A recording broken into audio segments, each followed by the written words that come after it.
Necelé 2 hodiny trvala puchovská etapa Tour de Považie. Na vrchol Holíša nad Nimnicou sa rozbehli 20 borcov.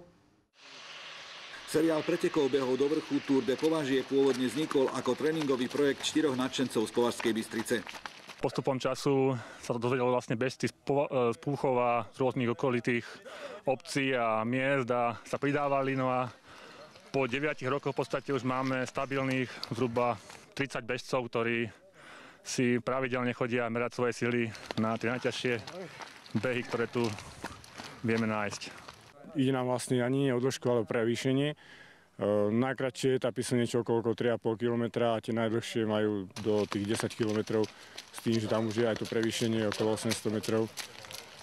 Treba Strážov je kráľovská etapa, je to najvyšší vrch tu u nás v okolí, ktorý beháme a preto aj sa to volá kráľovská etapa. Manín takisto je to veľké prevýšenie. Buď sa behá Beluši na Malanicu, Púchové Holíš, Strážov beháme, Považskej sú na Manín etapy. Čiže je to porozhadzované po celom Považie, preto vlastne aj volá Tour de Považie. Že nie je to len na jednom mieste, ale je to v podstate v celom tom považskom regióne. Tour de Považie je séria pretekov, ktorých je prioritou len šport. Žiadni sponzori, minimálne finančné nároky. Šport len pre šport.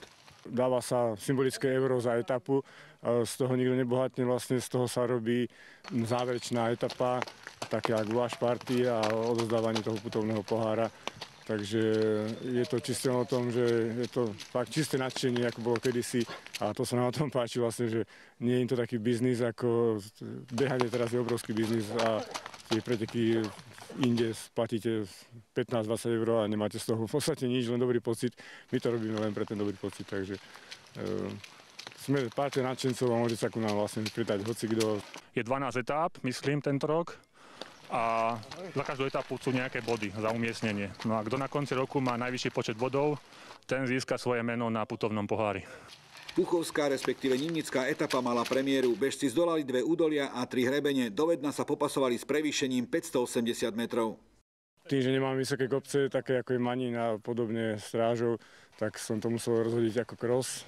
Čiže cez 2 kopce diel a vrchol etapy bol vlastne na Holíši. Tým sa to vlastne stalo taký cross a v tomto počasí to chalani nazvali Puchovský masakros. Správny cross by mal byť na blate a mal by byť človek zašpinený poriadne a vychutnať si to. Dážď nám nevadí, takže bolo to super dneska. Trať bola náročná, aj zásúcha a dneska bola ešte o 50% náročnejšia. Počasie nám nevadí, beháme v akýchkoľvek podmienkach. Dneska bolo teda brutálne zle, blato, dážď, hmla, takže nevadilo nám to.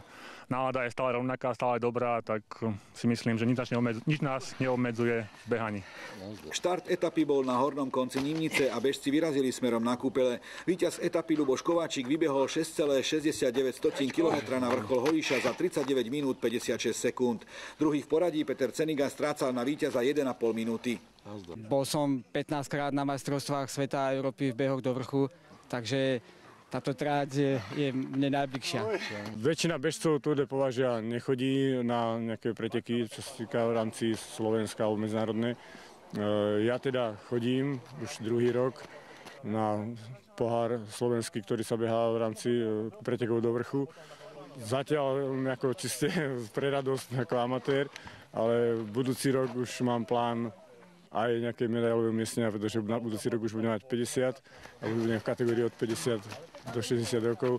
Ako najmladší, ako 50-tník, tam mám veľké šance občas byť na bedni, ako sa hovorí.